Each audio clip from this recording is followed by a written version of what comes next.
20,000 টাকা বেতন পেয়েও হতাশ? তাহলে আমার এই গল্পটি আপনার জন্য। মাস শেষে 20,000 টাকা বেতন পাওয়া একজন মানুষ আসলে কি পায়?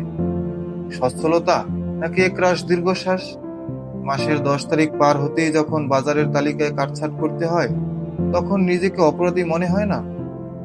এই মধ্যবিত্তের না বলা কষ্ট আর হতাশা থেকে মুক্তির পথ কি শুধুই বেতন বাড়ার অপেক্ষা করা, নাকি নিজের হাতে ভাগ্য বদলে ফেলা?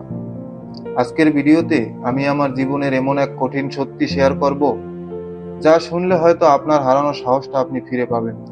আমি আজ আপনাদের কোনো রূপকথা শোনাতে আসিনি। আমি নিজেও আপনার মতোই একজন চাকরিজীবী। দিনের আলোয় যখন আমাকে দেখেন, তখন আমি একজন সাধারণ কর্মচারী। কিন্তু সূর্য ডুবলেই আমার রূপ বদলে যায়।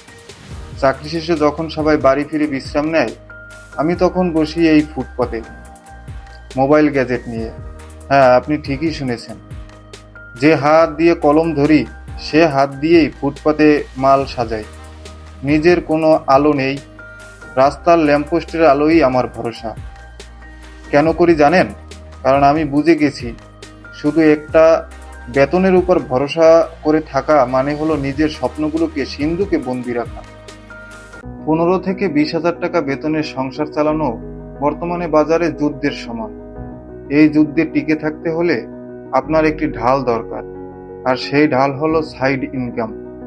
আপনি হয়তো ভাবছেন আপনার অনেক দামি দামি যন্ত্রপাতি নেই, বা আপনি অনেক শিক্ষিত নন। কিন্তু বিশ্বাস করুন, ব্যবসা বা ইনকাম শুরু করতে দামি কিছু লাগে না। আপনার মোবাইল গ্যাজেট বিক্রির এই কাজটাই, ধরুন, সততা থাকলে যে কেউ ছোট থেকে শুরু করতে পারে। লজ্জা পাবেন না।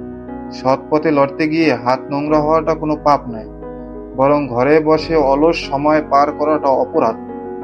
হতাশা নয়, আজ থেকেই ছোট কোনো কাজ খুঁজে নিন। আপনার যদি কোনো দক্ষতা থাকে, সেটাকে কাজে লাগান, অথবা ছোটখাটো কিছু কেনাবেচা শুরু করুন।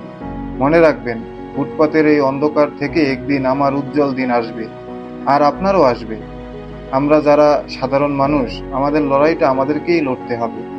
আমার এই অন্ধকার থেকে আলোর যাত্রায় আপনি কি আমার সাথে থাকবেন? যদি সাহস পেয়ে থাকেন, তবে সাবস্ক্রাইব করে এই সংগ্রামীর পাশে দাঁড়ান। মনে রাখবেন, লড়াইটা থামবে না।